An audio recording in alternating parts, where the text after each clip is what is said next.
Үч нерсеңди колдон келсе мындай этият карма, көп адам билбесин дейт. Ахфи алейка захабак, байлыгыңдын канча экенин башка адам неши бар дейт. Имам Абу Ханифа рахматуллах айтып атпайбы? Байлыгыңдын санын аялың деле билбесе жакшыраак. О мурунку алып булар касты молдекелер касташтырып атат аялын көзүнө деген сөз эмес. Аялы билсе билсин, бирок ошол нерсени билип аялы жөндөн жөн кыйналбасын деген сөз. Аял кыйналып калат деген сөз. Эми билип жардамдашса зыяны жок. Ашыкча. Алтын кем байлыгыңды көп айта бербе деген. Ашыкча адам байлыгынан үмүткөр болуп калат дейт. Бирөөгө байлыгың бар десе, өзүнүн байлыгы жок болуп сага үмүткөр болуп калат деген сөз. Бул бир экинчи. Ва захабак, каяка барарыңды айтпагын дейт. Анан үчүнчү мазхабак, кээ бир ойлоно турган оюң бар, ошону дагы планыңды эрте айтып койбо дейт да.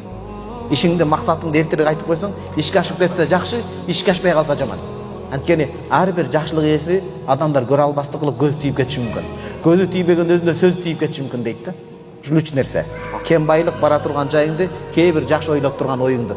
Ошон үчүн айтат го, түшүңдү дагы жакшы болсо да, жаман болсо да, жакшы түшүңдү кызганбаган адам